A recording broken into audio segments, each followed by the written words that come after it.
ಎಲ್ರಿಗೂ ಗೊತ್ತಿರೋ ಹಾಗೆ ಸಾಕಷ್ಟು ಸಂಘರ್ಷಗಳನ್ನು ಎದುರಿಸಿದ್ದಾರೆ. ಕರೆಕ್ಟ್. ಆದರೂ ಕೂಡ ಯಾವತ್ತೂ ಕೂಡ ಒಂದು ಕ್ಷಣ ಕೂಡ ಆ ಒಂದು ಸಂಘರ್ಷಗಳ ಬಗ್ಗೆ, ಸಮಸ್ಯೆಗಳ ಬಗ್ಗೆ, ಹೋರಾಟಗಳ ಬಗ್ಗೆ ನನ್ನ ಜೊತೆಯಲ್ಲಿ ಮಾತಾಡಿಲ್ಲ ಅವರು. ನಿಮ್ಮ ಬರವಣಿಗೆಯ ಸ್ಫೂರ್ತಿ ಏನು? ಅಂದರೆ ಯಾಕೆ ನಿಮ್ಗೆ ಬರಿಬೇಕನ್ನಿಸ್ತು? ಯಾವಾಗ ಅನ್ನಿಸ್ತು ನಾನು ಬರಿಬಹುದು ಅಂತ ಹೇಳಿ? ಮತ್ತು ಈ ಪುಸ್ತಕನೇ ಯಾಕೆ ಫಸ್ಟ್ ಅನ್ನಿಸ್ತು ನಿಮಗೆ? ಒಂದು ಹೇಳಿರ್ತಾರೆ, ಬಟ್ ಆ್ಯಕ್ಚುಲಿ ಅದರಲ್ಲಿ ಇನ್ನೊಂದೇನೋ ವಿಚಾರ ಇರುತ್ತೆ, ಅದನ್ನು ನಾವು ಅರ್ಥ ಮಾಡ್ಕೋಬೇಕು ಓದುಗರು, ಆ ಥರದ್ದಿರುತ್ತೆ. ಸೊ ನೀವು ಅದೇ ಅರ್ಥದಲ್ಲಿ ಈ ಪುಸ್ತಕದ ಹೆಸರಿಟ್ಟಿರೋದಾ? ಅಪ್ಪ ಅವರು ನನಗೆ ಸುಮಾರು ಸಲ ಹೇಳೋರು, ತುಂಬ ಸಲ ಹೇಳೋರು, ನೀವು ಬರೀರಿ ನೀವು ತುಂಬ ಚೆನ್ನಾಗಿ ಬರೀತೀರಾ ಅಂತ. ಹಾಗಾಗಿ ಇದು ನನ್ನ ಮೊದಲ ಪುಸ್ತಕ ಅವರಿಗೆ ಅರ್ಪಣೆ ಮಾಡಿದ್ದೀನಿ. ಅವ್ರು ನಿನಗೆ ಯಾರಾಗಿದ್ರು? ಯಾರೂ ಆಗಿರಲಿಲ್ಲ. ಇವ್ರು ನಿನಗೆ ಕಷ್ಟ ಕೊಟ್ಟರು, ಅವ್ರು ನಿನಗೆ ಯಾರಾಗಿದ್ರು? ಯಾರೂ ಆಗಿರಲಿಲ್ಲ. ಇನ್ನೊಬ್ರು ಕಷ್ಟ ಕೊಟ್ಟರು, ಅವ್ರು ನಿನಗೆ ಯಾರಾಗಿದ್ರು? ಯಾರೂ ಆಗಿರಲಿಲ್ಲ. ಆದರೆ ನೀನು ನನ್ನ ಮಗ ಆಗಿದ್ದೆಲ್ಲ, ನೀನು ನನ್ನ ಹಣೆ ಮೇಲೆ ಹೇಗೆ ಬರದೆ ಕಿ ಮೇರಾ ಬೇಟ ಚೋರ್ ಹೇ ಅಂತ. ಸರಿ ಮನೆಗೆ ಬಾ ಅಂತಂದರು.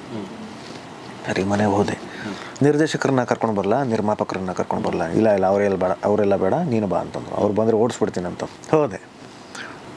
ಚೆನ್ನಾಗಿ ಬೈದರು. ಆಮೇಲೆ ಅಮ್ಮನ ಫೋನ್ ಮಾಡಿ, ಹಿಂಗೆ ನೀವು ಬಂದಿದ್ರು, ಚೆನ್ನಾಗಿ ಬೈದು ಕಳಿಸಿದ್ದೀನಿ ಅಂತಂದರು.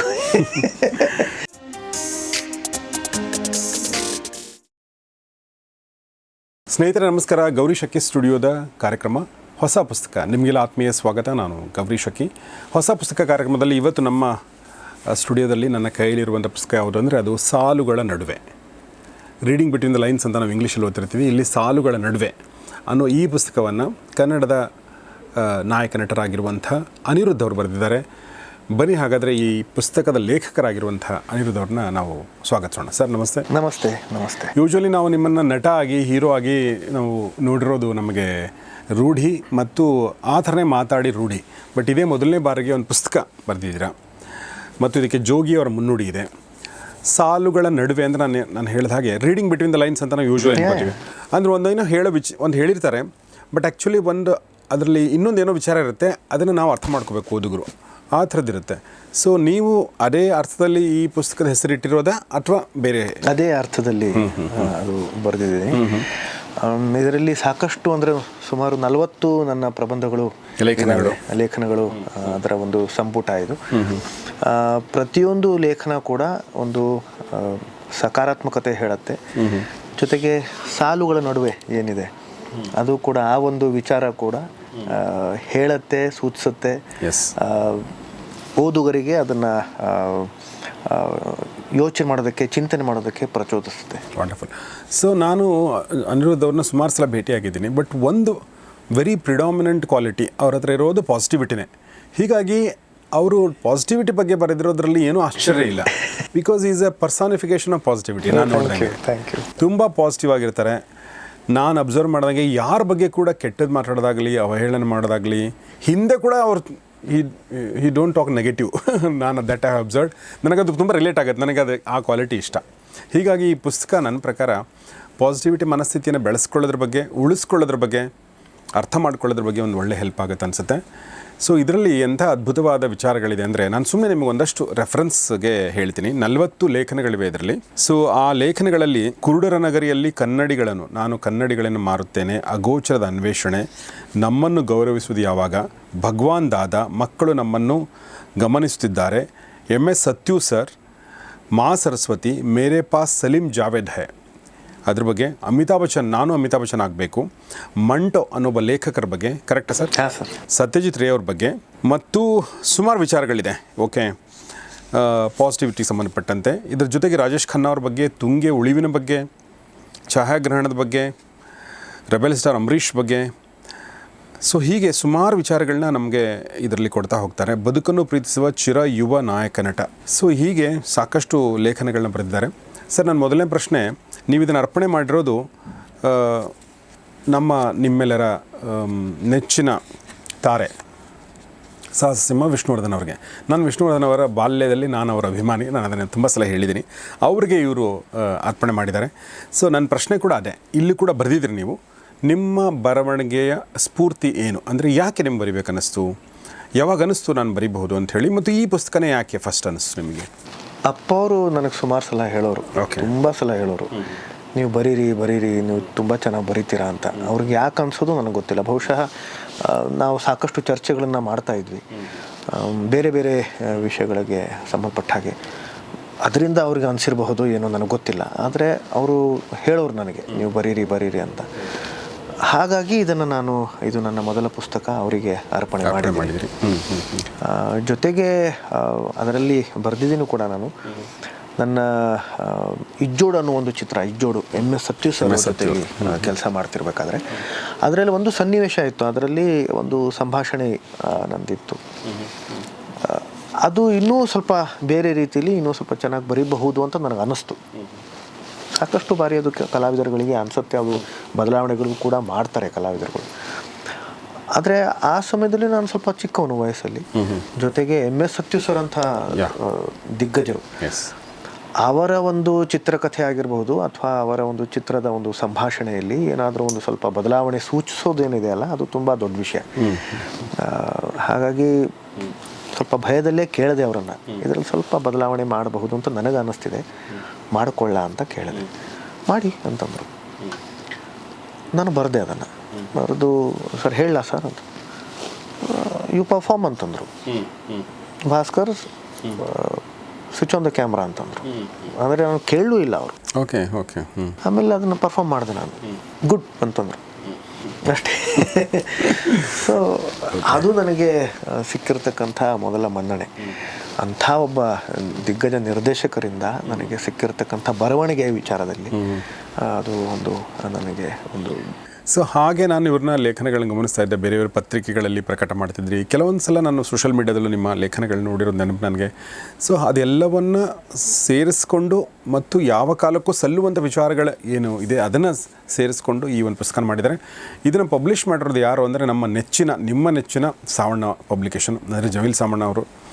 ಜಮೀಲ್ ಸಾವಣ್ಣ ಅವ್ರ ಬಗ್ಗೆ ನಾನು ಯಾವಾಗಲೂ ಹೇಳುವಂಥ ವಿಚಾರ ಏನಂದರೆ, ಅವರು ನಮ್ಮ ಬದುಕಿಗೆ ಬೇಕಾದನ್ನು ಕೊಡ್ತಾರೆ. ಹೌದು. ಸೊ ಅಂದರೆ ನಿಮ್ಮ ಬದುಕು ಚೆನ್ನಾಗಾಗಬೇಕು, ನಿಮ್ಮ ಮನಸ್ಥಿತಿ ಚೆನ್ನಾಗಾಗಬೇಕು, ಓಕೆ ಅನ್ನೋದು ಏನು ಅದು ಎದರಿಂದ ಸಿಗುತ್ತೆ, ಅದು ಆ ಥರ ಪುಸ್ತಕಗಳನ್ನ ಕೊಡ್ತಾರೆ. ಸೊ ನಿಮ್ಮ ಮತ್ತು ಜಮೀಲ್ ಅವರ ಒಂದು ಕನೆಕ್ಷನ್ ಹೇಗೆ ಆಯಿತು? ಅವರೇ ಯಾಕೆ ಪಬ್ಲಿಷ್ ಮಾಡಿದ್ರು ನಿಮ್ಮ ಪುಸ್ತಕನ ಅನಿರುದ್ಧ್ ಜಿ? ಅದು ನಾನು ಜೋಗಿ ಸರ್ ಅವ್ರನ್ನ ಕೇಳಿದೆ.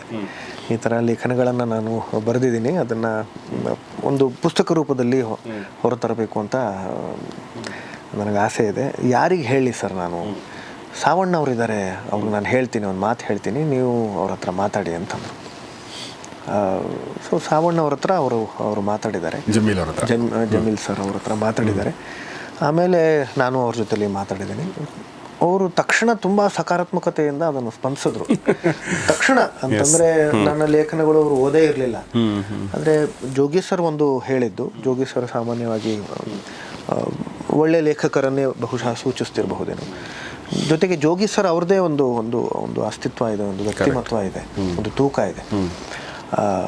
ಆಮೇಲೆ ನಮ್ಮ ಜಮೀಲ್ ಸರ್ ಅವ್ರದ್ದು ಕೂಡ ಅವರ ಒಂದು ಸ್ವಭಾವ ಏನಿದೆ ಅದು ಒಂದು ಸಾಹಿತ್ಯ ಲೋಕಕ್ಕೆ ಒಂದು ತುಂಬ ದೊಡ್ಡ ಕೊಡುಗೆ ಅಂತಲೇ ಹೇಳ್ಬೋದು. ಅಂದರೆ ಒಳ್ಳೊಳ್ಳೆ ಪುಸ್ತಕಗಳನ್ನು ಹೊರತರೋದರಲ್ಲಿ ಅವ್ರದ್ದು ತುಂಬ ಒಂದು ದೊಡ್ಡ ಕೊಡುಗೆ ಇದೆ. ಹಾಗಾಗಿ ಅವರು ಈ ಥರದ್ದೊಂದು ಪುಸ್ತಕ, ಈ ಥರದ್ದೊಂದು ಒಂದು ಆಸೆ ವ್ಯಕ್ತಪಡಿಸ್ತಾ ಇದ್ದಾರೆ ಅಂದ ತಕ್ಷಣ ತುಂಬ ಸಕಾರಾತ್ಮಕತೆಯಿಂದ ಅವರು ಸ್ಪಂದಿಸಿದ್ರು. ಆದರೆ ಇದು 2 ವರ್ಷಗಳ ಹಿಂದೆಯೇ ಅವ್ರು ಸ್ಪಂದಿಸಿದ್ರು. ನನ್ನ ಕೈಲಿ ಅದು ಒಂದು ಸಂಪುಟ ಮಾಡಿ ಅವ್ರಿಗೆ ಅದು ಕೊಡೋಕ್ಕೆ ಆಗಿರಲಿಲ್ಲ ನನಗೆ. ಯಾಕಂತಂದರೆ ಇದರ ಮಧ್ಯೆ ನಾನು ಒಂದು ಕಾದಂಬರಿ ಕೂಡ ಬರಿತಾ ಇದ್ದೀನಿ. ಹಾಗಾಗಿ ಒಂದು ಚಿತ್ರೀಕರಣದ ಜೊತೆಗೆ ಒಂದಿಷ್ಟು ನನ್ನ ಸಾಮಾಜಿಕ ಕೆಲಸಗಳು, ಅದರ ಜೊತೆಗೆ ಬರವಣಿಗೆ, ಅದು ನಾನು ಈಗ ಕಾದಂಬರಿ ಬರಿತಾ ಇರೋದ್ರಿಂದ ಅದರಲ್ಲೇ ನಾನು ತೊಡಗಿಸ್ಕೊಂಡಿದ್ದೆ. ಹಾಗಾಗಿ ಇದು ನಮ್ಮ ತಾಯಿ ಒಂದು ಹಠ. ಅದನ್ನು ಕಾದಂಬರಿ ಬರಿತಾ ಇರು, ಆದರೆ ಅದಕ್ಕೆ ಮೊದಲು ಈ ಒಂದು ಸಂಪುಟ ಮುಗಿಸು, ಇದು ಬೇಗ ಮುಗಿಸು ಅಂತ. ಒಂದಿಷ್ಟು ಲೇಖನಗಳು ಈಗಾಗಲೇ ಪ್ರಕಟಗೊಂಡಿದ್ದು, ಒಂದಿಷ್ಟು ಹೊಸ ಲೇಖನಗಳು ನಾನು ಬರೆದಿಟ್ಕೊಂಡಿದ್ದೆ.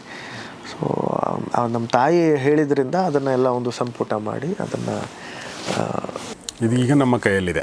ಈಗ ಆಮೇಲೆ ನೀವು ಕಾದಂಬರಿ ಬರೀತಾ ಇರೋದು ಕೇಳಿ ನಂಗೆ ಆಶ್ಚರ್ಯ ಮತ್ತು ಸಂತೋಷ ಎರಡೂ ಆಯಿತು. ಆದಷ್ಟು ಬೇಗ ಬರಲಿ.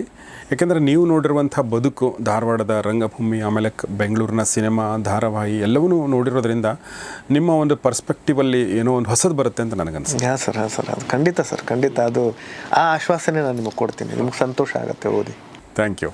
ಸೊ ಸರ್, ಈಗ ಇದರೊಳಗಡೆ ಏನಿದೆ ಅನ್ನೋದ್ರ ಬಗ್ಗೆ ಮಾತಾಡೋಕ್ಕಿಂತ ಮುಂಚೆ ನಾನು ಮತ್ತೊಂದು ಸಲ ಈಗ ನಾವು ಡಾಕ್ಟರ್ ವಿಷ್ಣುವರ್ಧನ್ ಅವರು ಮತ್ತು ಪಾಸಿಟಿವಿಟಿ, ನೀವು ಅದನ್ನು ರಿಲೇಟ್ ಮಾಡೋಕ್ಕೆ ಸಾಧ್ಯನಾ?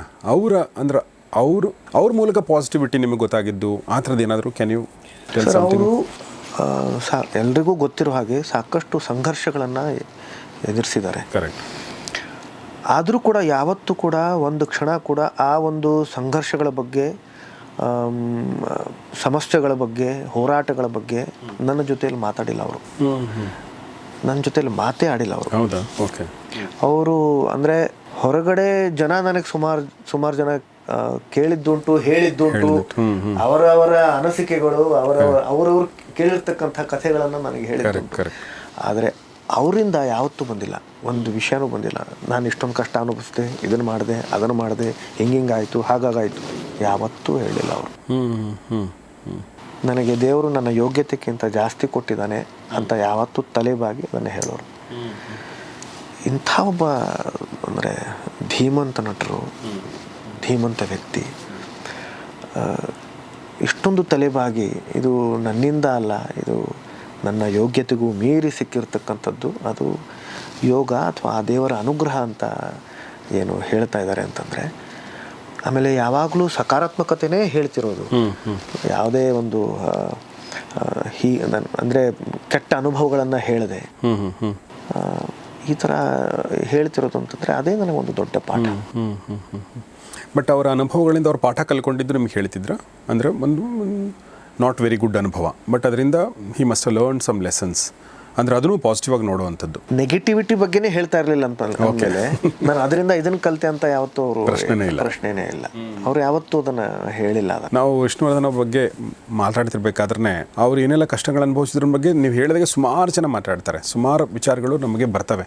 ಅವರ ಅಭಿಮಾನಿಗಳು ಒಂದು ತಲೆಮಾರಿನ ಹಿಂದೆ ಹೋದರೆ ನಿಮಗೆ ಬೆಂಗಳೂರಲ್ಲಿ. ಸೊ ಬಟ್ ನಾನು ಅವ್ರನ್ನ ಒಂದು 2-3 ಸಲ, ಸುಮಾರು ಒಂದು 3-4 ಸಲ ಇಂಟರ್ವ್ಯೂ ಮಾಡಿದ್ದೀನಿ.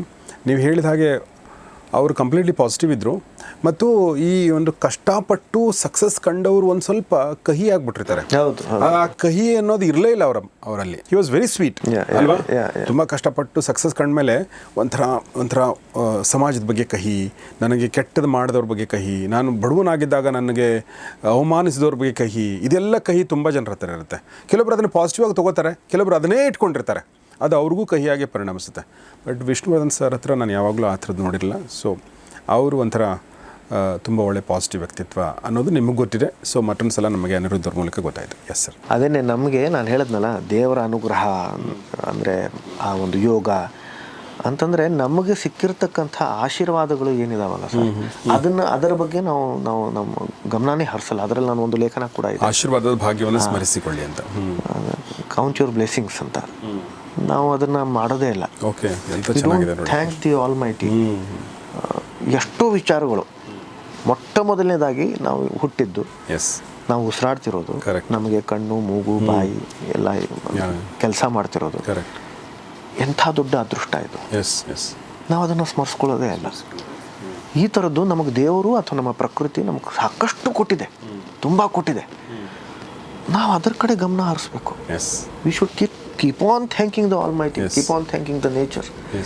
ಬಟ್ ಅದನ್ನು ಬಿಟ್ಟು ನಮಗೇನು ಕೆಟ್ಟದಾಗಿದೆಯೋ, ಯಾರು ನಮ್ಮನ್ನು ದೂಷಿಸಿದಾರೋ, ಯಾರು ಅವಮಾನ ಮಾಡಿದಾರೋ ಅದ್ರ ಬಗ್ಗೆನೇ ಗಮನ ಕೊಡ್ತಾ ಹೋದರೆ ಅದು ಎಂಥ ವಿಪರ್ಯಾಸ ನೋಡಿ. ಭಾಳ ಚೆನ್ನಾಗಿ ಒಂದು ನಾನು ಇತ್ತೀಚೆಗೆ ಓದಿದ ನೆನಪು ಬಂತು. ಒಬ್ರಿಗೆ ಬರ್ಡೇ ಸೆಲೆಬ್ರೇಟ್ ಮಾಡ್ಕೊತಾರೆ, ಒಬ್ರಿಗೆ ಅಂದರೆ ಹುಟ್ಟುಹಬ್ಬ ಬರುತ್ತೆ.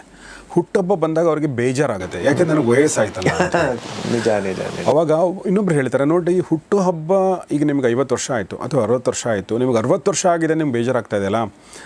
60 ವರ್ಷ ಸೆಲೆಬ್ರೇಟ್ ಮಾಡ್ಕೊಳಕ್ಕೆ ಆಗದೆ ಎಷ್ಟೋ ಜನ ಸತ್ತೋಗ್ಬಿಟ್ಟಿದ್ದಾರೆ.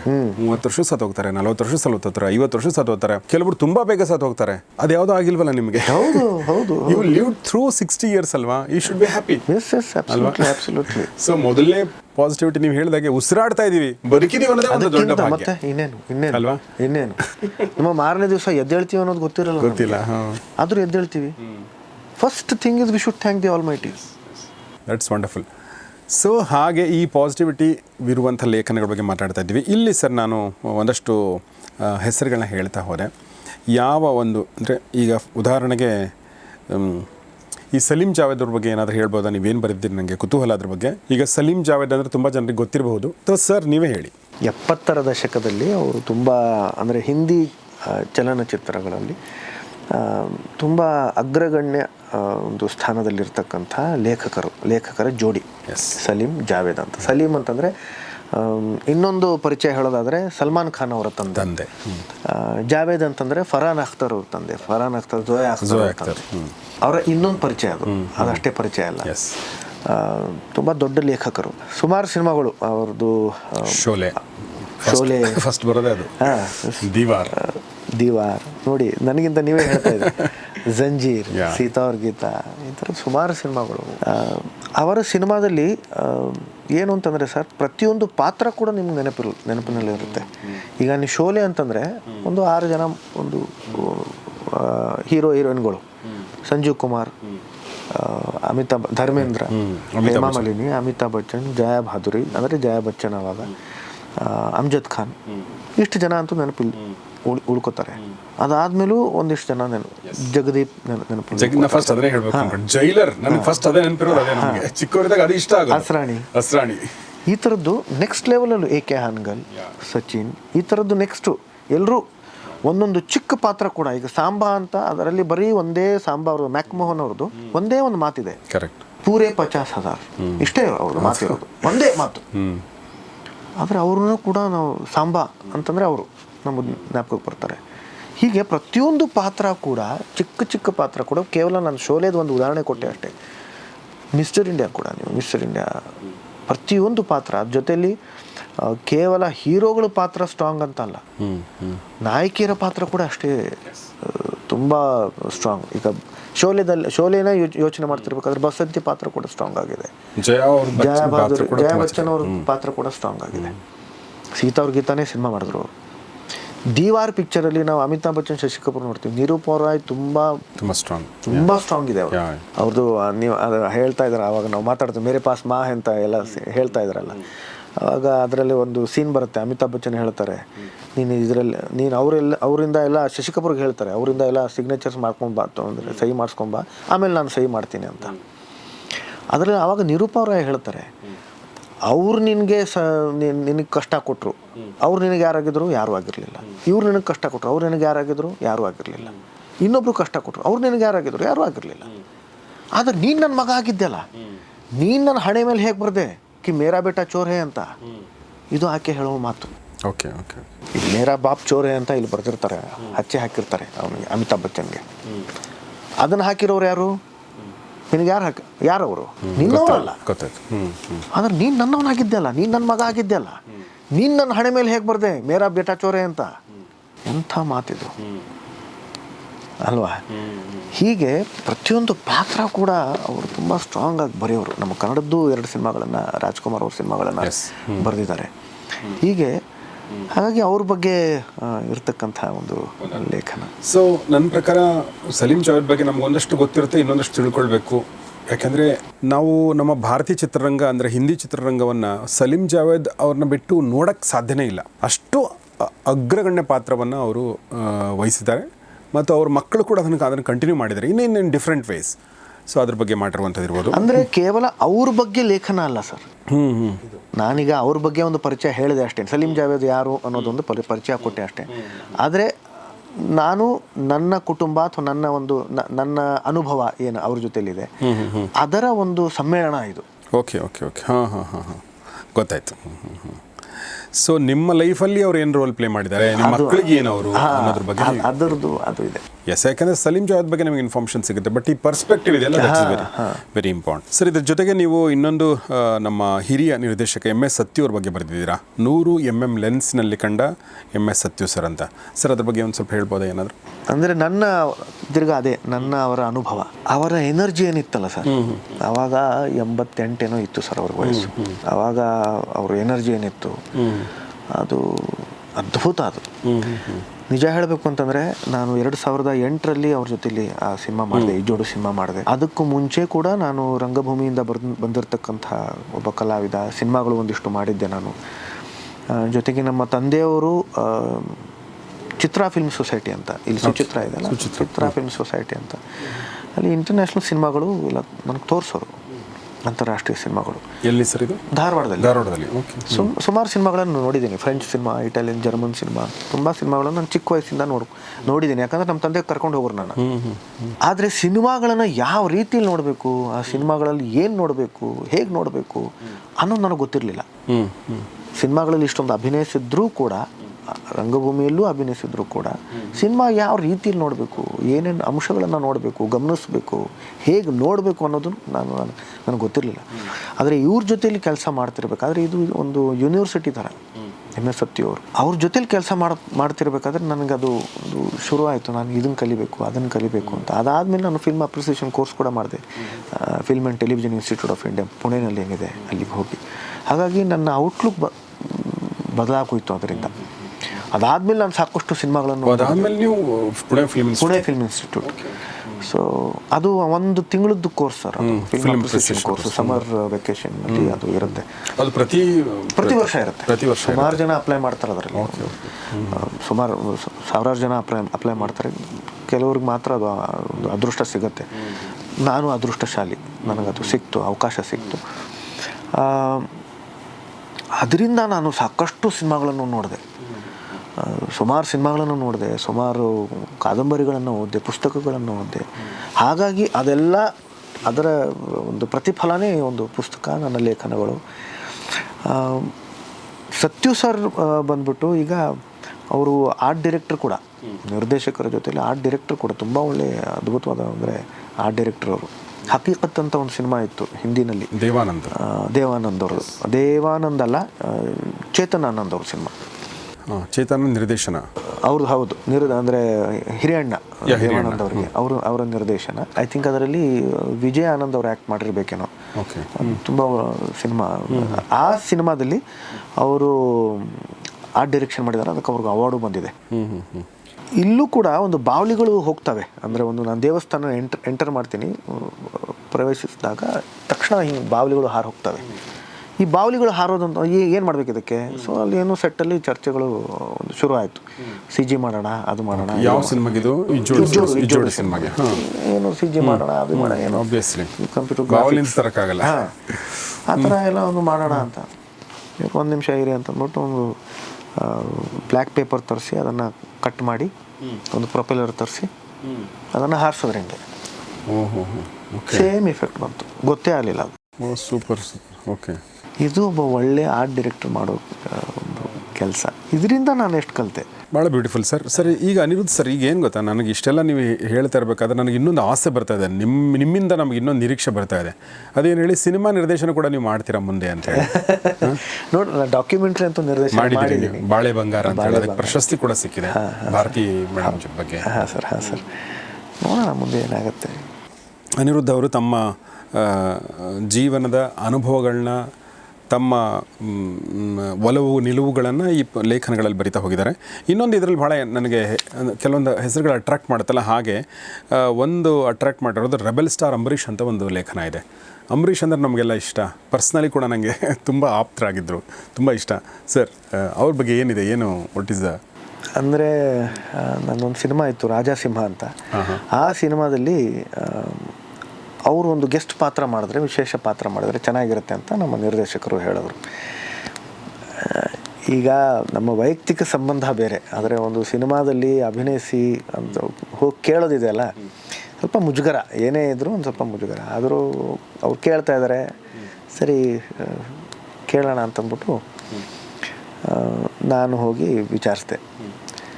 ಅಂದರೆ ನಾನು ಅಮ್ಮನ ಕೈಲಿ ಮಾತಾಡ್ಸೋದಾಗಿರ್ಬಹುದು ಅಥವಾ ಕೀರ್ತಿಯವ್ರ ಕೈಲಿ ಮಾತಾಡ್ಸೋದಾಗಿರ್ಬಹುದು, ಅದನ್ನು ನಾನು ಮಾಡ್ದೇನೆ. ಯಾಕಂದರೆ ನನ್ನ ಒಂದು ಅವರ ಜೊತೆಲಿ ನೇರ ಸಂಬಂಧ ಇತ್ತು. ಹಾಗಾಗಿ ನಾನೇ ಹೋಗಿ ನಾನು ಫೋನ್ ಮಾಡಿ ಕೇಳಿದೆ, ಈ ಥರ ಕೇಳ್ತಾ ಇದ್ದಾರೆ, ಮಾಡ್ತೀರಾ ಅಂಕಲ್, ಒಂದು ಹಾಫ್ ಡೇ ಬಂದು ಹೋಗ್ತೀರಾ ಅಂತ. ಸರಿ, ಮನೆಗೆ ಬಾ ಅಂತಂದರು. ಸರಿ, ಮನೆಗೆ ಹೋದೆ. ನಿರ್ದೇಶಕರನ್ನ ಕರ್ಕೊಂಡು ಬರಲ್ಲ, ನಿರ್ಮಾಪಕರನ್ನ ಕರ್ಕೊಂಡು ಬರಲ್ಲ. ಇಲ್ಲ ಅವರೆಲ್ಲ ಬೇಡ, ನೀನು ಬಾ ಅಂತಂದರು. ಅವ್ರು ಬಂದರೆ ಓಡಿಸ್ಬಿಡ್ತೀನಿ ಅಂತಂದರು. ನೀನು ಬಾ ಅಂತಂದರು. ಸರಿ, ಓಕೆ, ಹೋದೆ. ಅಂದರೆ ಹೋಗೋಕ್ಕೆ ಮುಂಚೆ ಅದನ್ನು ಕೇಳಿದೆ. ಇಲ್ಲ ಅಂಕಲ್, ನಿಮ್ಮ ಕಥೆ ಹೇಳಬೇಕಲ್ಲ, ನಿಮ್ಮ ಪಾತ್ರ ಹೇಳಬೇಕಲ್ಲ, ನೀನೇ ಹೇಳು ಅಂತಂದರು. ಸರಿ, ಹೋದೆ. ಹೋಗಿ ಏನು ತಿಂಡಿ ಮಾಡ್ತೀಯಾ, ಎಲ್ಲ ಕೇಳಾದ್ಮೇಲೆ, ಎಲ್ಲ ಆದಮೇಲೆ ತಿಂಡಿ ಎಲ್ಲ ಮಾಡಾದ್ಮೇಲೆ ಹೇಳು ಅಂತಂದರು. ಹೇಳಿದೆ, ಅವ್ರ ಪಾತ್ರ ಎಲ್ಲ ಹೇಳಿದೆ, ಯಾವಾಗ ಬರಬೇಕು ಎಲ್ಲ ಹೇಳಿದೆ. ಸರಿ ಬರ್ತೀನಿ. ಕಾಸ್ಟ್ಯೂಮ್ಸು ಅದೇ ನಾನು ನಮ್ಮ ಕಾಸ್ಟ್ಯೂಮರ್ನ ಕಳಿಸ್ತೀನಿ, ಮೇಜರ್ಮೆಂಟ್ ಎಲ್ಲ ತೊಗೊಳ್ತಾರೆ. ತೊಗೊಂಡು ಇಲ್ಲ ನಾನು ವೈಟು ಜುಬ್ಬ ಸಲ್ವಾರು ಎಲ್ಲ ನಾನೇ ಮಾಡಿಸ್ಕೊಂಬರ್ತೀನಿ ಅಂತಂದರು. ಓಕೆ ಹೋಗ್ಬಿಟ್ಟು ಬಾ ಅಂತಂದರು. ಇಲ್ಲ ಅಂಕಲ್ ನೀನು ರೆಮ್ಯುನರೇಷನ್ನು ಅದು ಹೇಳಬೇಕಲ್ಲ, ನಾನು ನಿರ್ಮಾಪಕರಿಗೆ ಹೇಳಬೇಕಲ್ಲ. ಚೆನ್ನಾಗಿ ಬೈದರು, ಸರಿಯಾಗಿ ಬೈದು ಕಳಿಸಿದ್ರು ನನ್ನ. ಆಮೇಲೆ ಅಮ್ಮನ ಫೋನ್ ಮಾಡಿ ಹಿಂಗೆ ನೀವು ಬಂದಿದ್ದರು, ರೆಮ್ಯುನರೇಷನ್ ಎಲ್ಲ ಕೇಳಿದ್ರು, ಚೆನ್ನಾಗಿ ಬೈದು ಕಳಿಸಿದ್ದೀನಿ ಅಂತಂದ್ರು. ಓಕೆ. ಆಮೇಲೆ ಬಂದು ಶೂಟ್ ಮಾಡಿ ಅಂತ ಜನ ಅವ್ರು ಬರ್ತಾ ಇದ್ದಾರೆ ಅಂದ ತಕ್ಷಣ ಅಲ್ಲಿ ಮೈಸೂರು ಹತ್ರ ಒಂದು ಶೂಟಿಂಗ್ ಮಾಡ್ತಾಯಿದ್ವಿ, ಅಲ್ಲಿ ಬಂದು ಅಂತ ಜನ ಸೇರಿದ್ರು, ಶೂಟಿಂಗ್ ಮಾಡ್ಕೊಂಡು ಹೋದರು. ಆಮೇಲೆ ಡಬ್ಬಿಂಗಿಗೂ ಬಂದರು, ಡಬ್ಬಿಂಗ್ ಮಾಡ್ಕೊಂಡು ಹೋದರು. ಅಂದರೆ ತುಂಬ ಪ್ರೀತಿ. ಅದನ್ನು ನಾನು ವರ್ಣಿಸೋದಕ್ಕಾಗಲ್ಲ. ಬಟ್ ಅದು ಅವರು ಅದನ್ನು ಈ ಒಂದು ಪಾತ್ರ ಮಾಡೋದ್ರ ಮುಖಾಂತರ ಅವರು ಅದನ್ನು ವ್ಯಕ್ತಪಡಿಸೋದು. ನಿಜಕ್ಕೂ ಅದೇ ಅವ್ರ ಮಾತುಗಳು ಏನು ಕೊಟ್ಟಿದ್ವಿ ಅದನ್ನು ಇನ್ನೂ ಅವರೇ ಸ್ವಲ್ಪ ಸೇರಿಸ್ಕೊಂಡು ನನಗೆ ಒಳ್ಳೆಯದಾಗಲಿ ಅನ್ನೋ ದೃಷ್ಟಿಯಲ್ಲಿ ಅವರೇ ಅದನ್ನು ಒಂದಿಷ್ಟು ಮಾತುಗಳನ್ನು ಸೇರಿಸ್ಕೊಂಡು ಆಶೀರ್ವಾದ ಮಾಡಿ ಹೋದರು. ಕನ್ನಡ ಚಿತ್ರರಂಗದಲ್ಲಿ ನೀವು ಅಂದರೆ ಸುಮ್ಮನೆ ಹೀಗೆ ಮಾತಾಡ್ತಿರ್ಬೇಕಾದ್ರೆ ಒಂದಷ್ಟು ಕಥೆಗಳು ಸಿಗ್ತಾವಲ್ಲ ಆ ಥರ ತುಂಬ ಜನರ ಬಗ್ಗೆ ಕಥೆಗಳು ಸಿಗ್ತವೆ. ಅಂಥದ್ರಲ್ಲಿ ಪದೇ ನಿಮಗೆ ಸಿಗುವಂಥ ಈ ಥರದೊಂದು ಕಥೆ ಅಂದರೆ ಇದು ಅಂಬರೀಷ್ ಅವ್ರ ಬಗ್ಗೆ. ಈ ಥರದ್ದು ಅಂದರೆ ಅವರ ಒಂದು ಉದಾರ ಮನಸ್ಸಿನ ಕಥೆಗಳು ಮತ್ತು ಬೈಯೋದು ಕಥೆಗಳು ಎರಡೂ ಇರುತ್ತೆ. ಅಲ್ಲ ಅಂದರೆ ಪ್ರೀತಿಯಿಂದ. S, of course. ಸೊ ಸರಿ, ಇನ್ನೊಂದು ಇದರಲ್ಲಿ ನಾನು ಗಮನಿಸಬೇಕಾಗಿರೋದು, ಇದು 40 ಇದೆ, ನಾನು 4 ಮಾತ್ರ ತೊಗೋತಾ ಇದ್ದೀನಿ, ಎಲ್ಲ ತೊಗೋತೀನಿ ಅಂತ ಅನ್ಕೋಬೇಡಿ. ಮತ್ತು ರಾಜೇಶ್ ಖನ್ನಾ ಈ ಅಂದರೆ ಅಗೇನ್ ಭಾರತೀಯ ಚಿತ್ರರಂಗದ ಮೊದಲ ಸೂಪರ್ ಸ್ಟಾರ್ ಅಂತ ಕರಿತೀವಿ. ಅದಕ್ಕೆ ನಮ್ಮ ಜೊತೆ ಸೂಪರ್ ಸ್ಟಾರ್ಗಳಿರಲ್ಲ, ಸ್ಟಾರ್ಗಳು ತುಂಬ ಜನ ಇದ್ದರು. ನಮ್ಮ ತಂದೆ ಯಾವಾಗಲೂ ಹೇಳೋರು, ನಮ್ಮ ತಂದೆ ಜನ್ರೇಷನ್ಗೆ ನಮಗೆ ಶಾರುಖ್ ಖಾನ್, ಆಮಿರ್ ಖಾನ್ ಮತ್ತು ಸಲ್ಮಾನ್ ಖಾನ್ ಹೇಗೆ ಒಂದು ಕಾಂಪಿಟೇಷನ್ ಇತ್ತು ಆ ಟೈಮಲ್ಲಿ ಅವ್ರು ಹೇಳಿದರು, ದೇವಾನಂದ್, ರಾಜ್ ಕಪೂರ್ ಮತ್ತು ದಿಲೀಪ್ ಕುಮಾರ್ ಮಧ್ಯೆ ಕಾಂಪಿಟೇಷನ್. ಅವ್ರ ಸಿನಿಮಾ ಬಂದರೆ ಇವ್ರ ಸಿನಿಮಾ ಆದಮೇಲೆ ಅವ್ರ ಸಿನಿಮಾ, ಈ ಥರ ಒಂದು ಅದ್ಭುತವಾದ ಕಾಂಪಿಟೇಷನ್ ಆ ಟೈಮಲ್ಲಿ ಇತ್ತು ಅಂಥೇಳಿ. ಬಟ್ ಸೂಪರ್ ಸ್ಟಾರ್ ಅಂತ ಅನ್ನಿಸ್ಕೊಂಡಿದ್ದು ರಾಜೇಶ್ ಖನ್ನಾ. ಸೊ ಅವ್ರ ಬಗ್ಗೆ ಏನು ಸರ್ ನಿಮ್ಮ ಹೊಳಹೋಗಳೇನು? ಅಂದರೆ ಇದು ನಮ್ಮ ತಾಯಿ ಬಗ್ಗೆ ನಾನು ಹೇಳಿದ್ದೀನಿ, ಯಾಕಂದರೆ ನಮ್ಮ ತಾಯಿ ತುಂಬ ದೊಡ್ಡ ಅಭಿಮಾನಿ. ಹೌದಾ? ಓಕೆ. ನಮ್ಮ ಜನ್ರೇಷನ್ ನಾವು ನೋಡಿದ್ರೆ ನಮ್ಮ ತಾಯಂದರು ಎಲ್ಲ ರಾಜೇಶ್ ಖನ್ನಾ ಅಭಿಮಾನಿಗಳು. ಕರೆಕ್ಟ್. ಅದು ರಾಜೇಶ್ ಖನ್ನಾ ತೀರ್ಕೊಂಡಾಗ ನಮ್ಮ ತಾಯಿಯವರು ಇಡೀ ದಿನ ಅಳ್ತಾ ಇದ್ರು. ಓಕೆ. ಆಗ ನನ್ನ ಮಗಳು ಕೇಳಿದ್ರು, ಯಾರು ರಾಜೇಶ್ ಖನ್ನಾ ಯಾರು ಅಂತ. ನಮ್ಮೋರ ಅಂತ ಕೇಳಿದ್ರು. ಯಾರಾದರೂ ನಮ್ಮೋರು ಹೋಗಿದಾರಾ ಅಂತ. ಸೊ ಆಕೆಗೆ ನಾನು ಎಕ್ಸ್ಪ್ಲೇನ್ ಮಾಡಿದ್ದೀನಿ ಯಾರು ರಾಜೇಶ್ ಖನ್ನಾ ಅಂತ. ನೋಡಿ, ಒಬ್ಬರು ಅವ್ರು ಹೋದಾಗ ಅದು ಇಡೀ ದಿನ ಆದರೆ ಇನ್ನೊಂದು ಪೀಳಿಗೆ ಅವ್ರು ಯಾರು ಅಂತಲೇ ಗೊತ್ತಿಲ್ಲ. ಬಟ್ ಇಲ್ಲೊಬ್ಬರು ಮಧ್ಯದಲ್ಲಿರುವಂಥವ್ರು ಅದನ್ನು ಹೇಳುವಂಥದ್ದು, ಅದನ್ನು ದಾಟಿಸುವಂಥದ್ದಿಲ್ಲ, ಅದು ಭಾಳ ಮುಖ್ಯ ಅಲ್ವಾ? ಯಾವುದೊಂದು ಪೀಕು ಸಿನಿಮಾ ನೋಡಿ ಒಬ್ಬರು ಹೇಳ್ತಾ ಇದ್ರು, ಅಂದರೆ ಒಂದು ಮಗು ಹೊರಗಡೆ ಬಂತಂತೆ, ಅಮಿತಾಬ್ ಬಚ್ಚನ್ ಬಂದಾಗ ಆ ಮಗು ಅಂತಂತೆ ಪೀಕು ಕಾ ಡ್ಯಾಡಿ ಆಯಾ ಅಂತ. ಆ ಮಗುಗೆ ಪೀಕು ಅಂದರೆ ಅಮಿತಾಬ್ ಬಚ್ಚನ್ ಅಂದರೆ ಪೀಕು ಕಾ ಡ್ಯಾಡಿ ಅಂದರೆ ದೀಪಿಕಾ ಪಡ್ಕೊಂಡವ್ರ ತಂದೆ. ಸೊ ಹಾಗೆ ಒಂದೊಂದು ಜನ್ರೇಷನ್ಗೆ ಒಂದೊಂದು. ಬಟ್ ಏನಂದರೆ ನಮ್ಮ ಒಂದು ಭಾರತೀಯರಲ್ಲಿರುವಂಥ ಒಂದು ನಾಟ್ ವೆರಿ ಒಳ್ಳೆ ಗುಣ ಅಂದರೆ ನಾವು ದಾಖಲು ಮಾಡಲ್ಲ. ಸೊ ಆ ಜನ್ರೇಷನ್ಗೆ ಏನು ದಕ್ಕುತ್ತೋ ಅದು ದಕ್ತ ಅಷ್ಟೇ. ಮುಂದಿನ ಜನ್ರೇಷನ್ಗೆ ಅದನ್ನು ನಾವು ದಾಟಿಸ್ಬೇಕಂತ ಯೋಚನೆ ಮಾಡಲ್ಲ. ಬಟ್ ಈ ಥರ ಪುಸ್ತಕಗಳ ಮೂಲಕ ಅದನ್ನು ದಾಟಿಸುವಂಥದ್ದು ಇದೆಯಲ್ಲ, ಮತ್ತು ನೀವು ಪರ್ಸ್ನಲ್ ಆಗಿ ಕೂಡ ಈಗ ನಿಮ್ಮ ಮಕ್ಕಳಿಗೆ ನೀವು ಹೇಳಿದ್ರಿ, ಅದು ಭಾಳ ಒಳ್ಳೆ ಗುಣ ಅಂತ ನನಗನ್ಸುತ್ತೆ. ಸೊ ಏನು ಹೇಳಿದ್ರಿ ನಿಮ್ಮ ಅದನ್ನು ಓದಿ. ಎಕ್ಸಾಕ್ಟ್ಲಿ. ಸೊ ಹಾಗೆ ನೋಡಿ, ಇಲ್ಲೊಂದು ಭಾಳ ಚೆನ್ನಾಗಿರೋ ಫೋಟೋ ಇದೆ, ವಿಷ್ಣುವರ್ಧನ್ ಅವ್ರದ್ದು ಮತ್ತು ನಮ್ಮ ಅನಿರುದ್ಧ ಅವ್ರದ್ದು. ಎಷ್ಟು ಚೆನ್ನಾಗಿದೆ. ಇದು ನಿಮ್ಮ ಮೊದಲನೇ ಸಿನಿಮಾ, ನಿಮ್ಮ ಸಿನಿಮಾ ಒಂದು ಬಂತಲ್ಲ ರಕ್ಷಿತಾ ಅವ್ರ ಜೊತೆಗೆ, ಅದರದ್ದು ಇದು ನೀನೆಲ್ಲೋ ನಾನಲ್ಲಿ ಇಲ್ಲ, ಇದು ಒಂದು ವೈಯಕ್ತಿಕ ಒಂದು ಕಾರ್ಯಕ್ರಮಕ್ಕೆ ಹೋಗಿದ್ದಾಗ ನಮ್ಮ ಸ್ನೇಹಲೋಕ ಕ್ಯಾರಿಯೋಕೆ ಕ್ಲಬ್ ಇದೆ, ಅಪ್ಪ ಅವರೇ ಶುರು ಮಾಡಿರ್ತಕ್ಕಂಥ ಕ್ಲಬ್ ಅದು. ಅಪ್ಪ ಅವರು ಆಮೇಲೆ ಜನಕ್ ಮದಾನ್ ಅಂತ ಇದ್ದಾರೆ, ಅವರಿಬ್ಬರು ಸೇರ್ಕೊಂಡು ಮಾಡಿದ್ದು ಆ ಕಾರ್ಯಕ್ರಮದಲ್ಲಿ ತೆಗೆದಿರ್ತಕ್ಕಂಥ. ಸೊ ಈ ಪುಸ್ತಕನ ದಯವಿಟ್ಟು ಎಲ್ಲರೂ ಕೊಂಡು ಓದಿ. ನಿಮ್ಮ ಮನೆಯಲ್ಲಿ ನಿಮ್ಮ ಕಪಾಟಿನಲ್ಲಿ ಇರಬೇಕಾದ ಪುಸ್ತಕ. ನೀವು ಮಾತ್ರ ಓದೋದಲ್ಲ, ನಿಮ್ಮ ಮಕ್ಕಳಿಗೆ, ನಿಮಗೆ ಒಂದು 40-50 ವರ್ಷ ಆಗಿದ್ದರೆ ದಯವಿಟ್ಟು ನಿಮ್ಮ ಮಕ್ಕಳಿಗೆ ಕೊಡಿ ಮತ್ತು ನಿಮ್ಮ ಮಕ್ಕಳಿಗೆ ಸಜೆಸ್ಟ್ ಮಾಡಿ ಇದನ್ನು ಓದೋಕ್ಕೆ.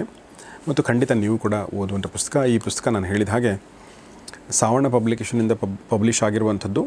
ಮತ್ತು ಅದರ ಲಿಂಕ್, ಆನ್ಲೈನ್ ಲಿಂಕನ್ನು ನಾನು ಕಮ್ಯುನಿಟಿ ಪೇಜಲ್ಲಿ ಮತ್ತು ಡಿಸ್ಕ್ರಿಪ್ಷನಲ್ಲಿ ಎಲ್ಲ ಕಡೆ ಪುನೀತ್ ಅವರು ಹಾಕಿರ್ತಾರೆ. ಸೊ ಆ ಲಿಂಕ್ ಮೂಲಕ ನೀವು ಇದನ್ನು ಬೈ ಮಾಡ್ಬೋದು. ಓದಿ ಖಂಡಿತ ನನಗೆ ಅಂದರೆ ಈ ಒಂದು ಕಮೆಂಟ್ ಬಾಕ್ಸಲ್ಲಿ ದಯವಿಟ್ಟು ತಿಳಿಸಿ ಅಂತ ಹೇಳ್ತಾ, ಎಸ್ ಸರ್. ಎಸ್ ಸರ್, ನಿಮ್ಮ ಒಂದು ಫೇವ್ರೆಟ್, ನಿಮ್ಮದೆಲ್ಲ ಫೇವ್ರೆಟ್ ಇರುತ್ತೆ ಈ ಪುಸ್ತಕದಲ್ಲಿ, ನೀವು ಹೇಳೋಕ್ಕೆ ಇಷ್ಟಪಡುವಂಥದ್ದು ಯಾವುದಾದ್ರೂ ಇದೆಯಾ?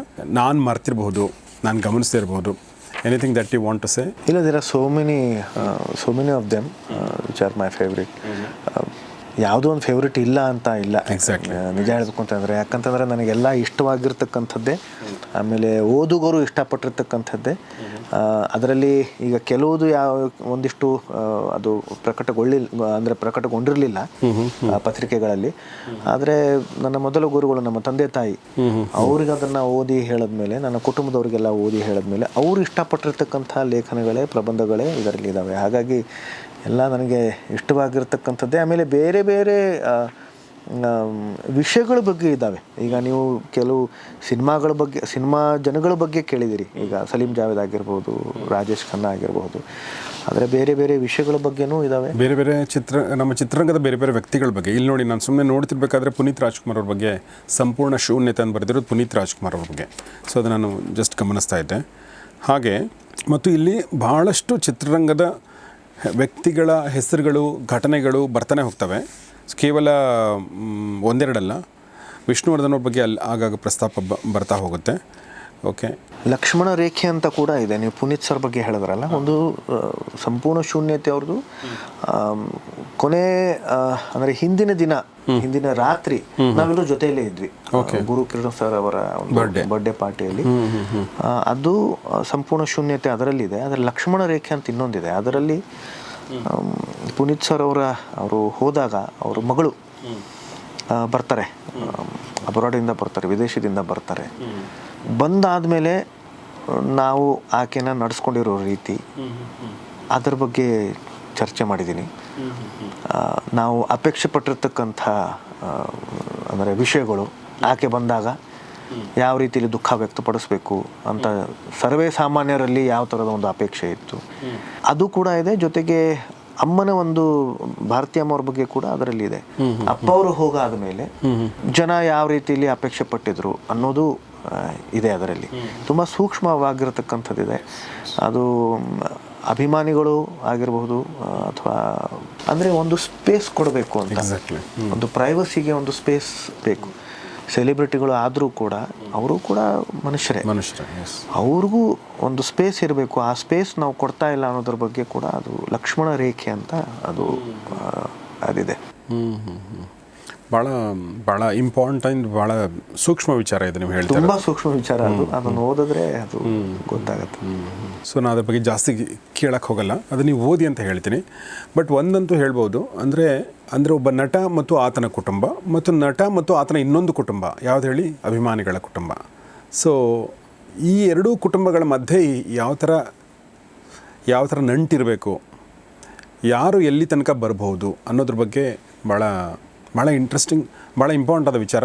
ದಯವಿಟ್ಟು ಎಲ್ಲರೂ ಓದಿ ಅಂತ ಕೇಳ್ಕೊಳ್ತೀನಿ. ನಾನು ಅದನ್ನು ಓದಿಲ್ಲ, ಹೀಗಾಗಿ ನಾನು ಅದ್ರ ಬಗ್ಗೆ ಹೇಳಕ್ಕೆ ಹೋಗಲ್ಲ. ಬಟ್ ಐ ಕ್ಯಾನ್ ಅಂಡರ್ಸ್ಟ್ಯಾಂಡ್ ಏನಿರಬಹುದು ಅಂತ ಹೇಳಿ. ಸೊ ದಯವಿಟ್ಟು ಅದನ್ನು ಓದಿ ಅಂತ ಈ ಮೂಲಕ ನಾನು ಕೇಳ್ಕೊಳ್ತೀನಿ. Yes sir. ಸೊ ಅಷ್ಟು ಹೇಳ್ತಾ, ಜೋಗಿಯವರ ಹಿನ್ನುಡಿ ಮತ್ತು ಅನಿರುದ್ಧ್ ಅವರ ಈ ಪುಸ್ತಕ ಸಾಲುಗಳ ನಡುವೆ, ಜಮೀಲ್ ಸಾವಣ್ಣ ಅವರು ಪಬ್ಲಿಷ್ ಮಾಡಿರುವಂಥದ್ದು. ಇದರ ಆನ್ಲೈನ್ ಲಿಂಕ್ ನಾನು ಕೆಳಗಡೆ ಹಾಕಿರ್ತೀನಿ, ದಯವಿಟ್ಟು ಓದಿ.